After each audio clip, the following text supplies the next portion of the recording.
എറണാകുളം HMTക്ക് സമീപം അജ്ഞാത മൃതദേഹം കണ്ടെത്തി. കുവൈറ്റിൽ നിന്ന് നാട് കടത്തിയ ബംഗളൂരു സ്വദേശി സൂരജ് ലാമയുടേതാണോ മൃതദേഹം എന്നാണ് നിലവിലെ സംശയം. സൂരജ് ലാമയുടെ മകൻ ഉടൻ കൊച്ചിയിലെത്തും. ഇപ്പോൾ ഒരു പ്രതികരണം വരുന്നു. ആദ്യമേ ആ പ്രതികരണം.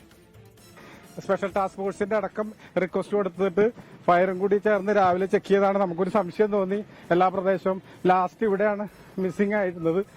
ഇവിടുന്ന് ഉള്ള ഒരു ഇതാണ് നമുക്ക് ആദ്യം തോന്നിയിരുന്നത്. എല്ലാ സ്ഥലങ്ങളിലും നോക്കിയിട്ടുണ്ട്. കേരളത്തിലുള്ള എല്ലാ സ്ഥലങ്ങളും സെർച്ച് ചെയ്തിട്ടുണ്ട്. ലാസ്റ്റ് ശബരിമലയിൽ വരെ ലാസ്റ്റ്, അതുപോലെ തന്നെ ഗുരുവായൂർ ക്ഷേത്രങ്ങൾ, അസുരനെ താമസിക്കുന്ന സ്ഥലങ്ങൾ, എല്ലാ സ്ഥലങ്ങളിലും പോലീസിന് ഹൈക്കോടതി നിർദ്ദേശപ്രകാരം പോലീസിന് ചെയ്യാൻ പറ്റുന്ന എല്ലാ കാര്യങ്ങളും ചെയ്തിട്ടുണ്ട്. അത് ബാക്കി കൂടുതൽ കാര്യങ്ങൾ കളമശ്ശേരി പോലീസ് കേസെടുത്ത് അന്വേഷിക്കുമെന്നാണ് എനിക്ക് മേളിൽ നിന്ന് കിട്ടിയിരിക്കുന്ന ഇൻസ്ട്രക്ഷൻ. വരും വൈകിട്ടും മകൻ വരും, റിലേറ്റീവ്സ് വരും, എല്ലാവരും വരും. അത് ബാക്കിയുള്ള കാര്യങ്ങളൊക്കെ നടപടിക്രമങ്ങൾ തുടർച്ച നടക്കും. കളമശ്ശേരി പോലീസ് കേസെടുത്ത് നടക്കും. റാഫി കരീം കൊച്ചിയിൽ നിന്ന് വിവരങ്ങളുമായി ചെയ്യുന്നു. റാഫി, ഈ തിരോധാനം വലിയ വേഗത്തിൽ അന്വേഷണം നടക്കുന്നുണ്ടായിരുന്നു. ഈ പറഞ്ഞതുപോലെ തന്നെ കുവൈറ്റിൽ നിന്ന് ബംഗളൂരിലേക്കാണ് നാട് കടത്തിയത്. പക്ഷെ അബദ്ധത്തിൽ കൊച്ചിയിലേക്ക് എത്തുന്നു. കൊച്ചിയിലെ വിമാനത്താവളത്തിൽ നിന്ന് പുറത്തേക്ക് ഇറങ്ങുന്നു. ഒരു CCTV ദൃശ്യം ആ സമയത്ത് കിട്ടിയിട്ടുണ്ട്. പിന്നെ സൂരജ് ലാമയെ കുറിച്ച് ഒരു വിവരവും നമുക്ക് ലഭിച്ചിട്ടുണ്ടായിരുന്നില്ല. മകനടക്കം സ്വന്തം നിലയ്ക്ക് പരിശോധന നടത്തി, അന്വേഷണം നടത്തി. ഈ ഘട്ടത്തിൽ ഹൈക്കോടതി ഇടപെടുന്നു, പ്രത്യേക അന്വേഷണ സംഘത്തെ നിയോഗിക്കുന്നു. ഒടുക്കം ഇപ്പോൾ ഈ കണ്ടെത്തിയ അജ്ഞാത മൃതദേഹം സൂരജ് ലാമയുടേതെന്ന് സംശയിക്കാനിടയായ പശ്ചാത്തലം എന്താണ്? എന്തൊക്കെ സൂചനകൾ, ഏറ്റവും പുതിയ അപ്ഡേറ്റുകളായി നമുക്ക് ഈ ഘട്ടത്തിൽ പ്രേക്ഷകർക്ക് നൽകാനുള്ളത്?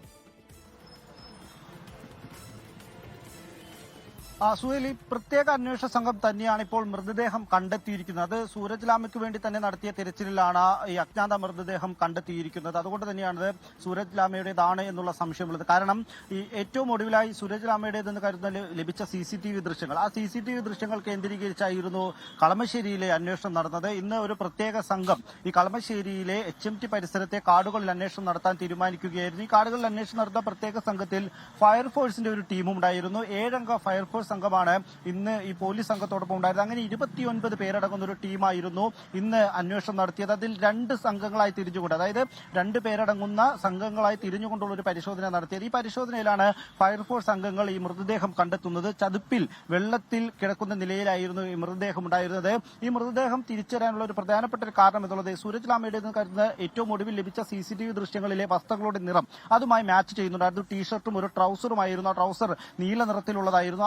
ആ മാച്ചിങ് ആണ് ഇത് സൂരജ് ലാമയുടേത് എന്ന് തന്നെ സംശയിക്കാനുള്ള ഒരു പ്രധാനപ്പെട്ട കാരണം. ഒപ്പം തന്നെ മൃതദേഹത്തിൽ പ്രാഥമികമായി നടത്തിയ പരിശോധനയിൽ അതിന് 1.5 മാസത്തിലധികം പഴക്കമുണ്ട്. സൂരജ് ലാമയെ കാണാതായി ഏറ്റവും ഒടുവിലായി അദ്ദേഹത്തെ ജീവനോടെ കണ്ടെത്തിയ ദൃശ്യങ്ങൾ അതിന് 1.5 മാസം തന്നെയാണ് ഈ പഴക്കമുള്ളത്. അതൊക്കെ തന്നെ മാച്ച് ചെയ്യുമ്പോഴാണിത് സൂരജ് ലാമയുടേത് എന്ന് ഒരു 90% പോലീസ് ഉറപ്പിക്കുന്നത്. ഇത് ഈ ശാസ്ത്രീയ പരിശോധനയാണുള്ളത്. ഈ ശാസ്ത്രീയ പരിശോധനയിലായിരിക്കും ഇത് സൂരജ് ലാമ തന്നെയാണോ എന്ന് സ്ഥിരീകരിക്കാൻ കഴിയുക. നിലവിൽ നടക്കുന്നത് ഇൻക്വസ്റ്റ് നടപടികളാണ്. ഇൻക്വസ്റ്റ് നടപടികൾ പൂർത്തിയായതിനു ശേഷം ഈ മൃതദേഹം കണ്ടെത്തിയ സ്ഥലത്ത് തന്നെ വെച്ച് സ്പോട്ട് പോസ്റ്റ്മോർട്ടം ആയിരിക്കും നടത്തുക. ഈ പോസ്റ്റ്മോർട്ടം നടപടികൾക്ക് ശേഷമായിരിക്കും മൃതദേഹം ഇവിടെ നിന്ന് കളമശ്ശേരി മെഡിക്കൽ കോളേജിലേക്കോ മറ്റോ മാറ്റുക. അതിനുശേഷമായിരിക്കും ഈ മകന്റെ അടക്കം സാമ്പിളുകൾ ശേഖരിച്ചുള്ള ശാസ്ത്രീയ പരിശോധനകൾ നടത്തുക. ഇതിനുവേണ്ടി ഈ സൂരജ് ലാമയുടെ മകനായ സാന്റോൺ ലാമ ബാംഗ്ലൂരുവിൽ നിന്ന് ഇങ്ങോട്ട് യാത്ര തിരിച്ചിട്ടുണ്ട്. 7:30യോടുകൂടി സാന്റോൺ ലാമ കൊച്ചിയിലേക്ക് എത്തും എന്നുള്ളതാണ് നിലവിൽ ഏറ്റവും ഒടുവിലായി ലഭിക്കുന്ന വിവരങ്ങൾ. അതിനുശേഷമായിരിക്കും ശാസ്ത്രീയ പരിശോധനകൾ നടത്തുക. നിലവിൽ ഈ മൃതദേഹം കണ്ടെത്തിയതും ഇതിനുവേണ്ടിയുള്ള സെർച്ച് ഓപ്പറേഷൻ നടത്തിയതും ഹൈക്കോടതിയുടെ നിർദ്ദേശപ്രകാരമുള്ള പ്രത്യേക അന്വേഷണ സംഘമാണ്, സ്പെഷ്യൽ ടാസ്ക് ഫോഴ്സ്. ഇത് രൂപീകരിച്ചായിരുന്നു കേരളത്തിൽ എമ്പാടുമുള്ള അന്വേഷണം നടത്തിയത്. ഏറ്റവും ഒടുവിൽ ശബരിമലയിൽ വരെ സൂരജ് ലാമയ്ക്ക് വേണ്ടിയുള്ള തെരച്ചിൽ നടന്നിരുന്നു. ഇതിനുശേഷമാണ് ഇവിടെ ഈ മൃതദേഹം കണ്ടെത്തുന്നത്. ഇനി ഇതിന്റെ തുടരന്വേഷണം നടത്തുക കളമശ്ശേരി പോലീസാണ്. കാരണം കളമശ്ശേരി പോലീസ് സ്റ്റേഷൻ പരിധിയിലാണ് ഈ മൃതദേഹം കണ്ടെത്തിയിരിക്കുന്നത്. അതുകൊണ്ട് തന്നെ കളമശ്ശേരി പോലീസ് ഈ കേസ് രജിസ്റ്റർ ചെയ്തായിരിക്കും തുടരന്വേഷണങ്ങൾ നടത്തുക. ആ അന്വേഷണത്തിലാണ് കൃത്യമായ വിവരങ്ങൾ ലഭിക്കുക. എങ്ങനെയാണ് മൃതദേഹം ഇവിടെ എത്തിയത്, എന്ത് അപകടമാണ് അദ്ദേഹത്തിന് സംഭവിച്ചത്, മരണകാരണം എന്താണ് തുടങ്ങിയ വിവരങ്ങളെല്ലാം പുറത്തു വരേണ്ടതുണ്ട്. ഒപ്പം തന്നെ ഇത് സൂരജ് ലാമയുടേതാണെങ്കിൽ അതിൽ വലിയ വീഴ്ചകൾ സംഭവിച്ചിട്ടുണ്ട്. കാരണം ജീവനോടെ തൃക്കാക്കര പരിസരത്ത് നിന്ന് സൂരജ് ലാമയുടെ കണ്ടെത്താൻ കഴിഞ്ഞിരുന്നു. അവിടെ ഉണ്ടായിരുന്ന ആളുകൾ പോലീസിനെ വിവരം അറിയിച്ചിരുന്നു. പോലീസ് തുടർന്ന് അദ്ദേഹത്തെ മെഡിക്കൽ കോളേജിൽ എത്തിച്ചു.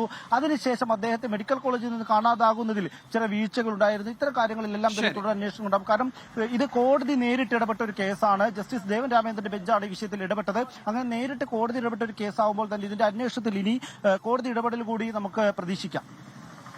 എന്തായാലും ഒരുപാട് കാര്യങ്ങൾ അറിയേണ്ടതുണ്ട്. ബേസിക്കായ ഒരു അനാലിസിസിൽ ഇത് സൂരജ് ലാമയാണെന്ന് സംശയം വരുന്നുണ്ട്. എന്തായാലും ഉറപ്പിക്കാൻ ശാസ്ത്രീയ പരിശോധനകൾ വേണം. അത് കഴിഞ്ഞാൽ എങ്ങനെ മരിച്ചു, എങ്ങനെ അവിടെ എത്തി നടക്കുമുള്ള കാര്യങ്ങൾ പരിശോധിക്കേണ്ടതുണ്ട്. എന്തായാലും പ്രാഥമികമായി സൂരജ് ലാമയുടേതെന്നാണ് സംശയം. മകൻ എത്തേണ്ടതുണ്ട്. മകൻ എത്തിയതിനു ശേഷം DNA പരിശോധനാ ഫലം അടക്കം വന്നാൽ മാത്രമേ ഇത്തരത്തിൽ ഇത് സൂരജ് ലാമ തന്നെയാണെന്ന് ഉറപ്പിക്കാൻ സാധിക്കുകയുള്ളൂ. ഈ കുവൈത്തിൽ വലിയ റെസ്റ്റോറന്റ് വ്യാപാരമൊക്കെ നടത്തുന്ന ആളാണ്. ഇടയിൽ ഓർമ്മശക്തി നഷ്ടപ്പെടുന്നു, വിസ കാലാവധി തീരുന്നു.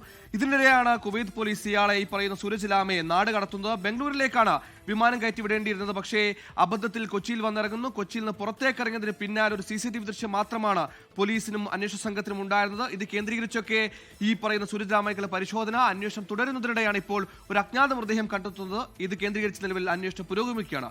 റാഫി കരീമാണ് വാർത്ത വിശദാംശങ്ങൾ നൽകി. ലോകത്തെവിടെയായാലും ഏത് സമയത്തും 24 വാർത്തകളും ഓഗ്മെന്റഡ് റിയാലിറ്റി പാക്കേജുകളും എക്സ്പ്ലെയിനറുകളും വിശദമായി കാണാൻ ഞങ്ങളുടെ YouTube ചാനൽ നിങ്ങൾക്ക് സബ്സ്ക്രൈബ് ചെയ്യാം.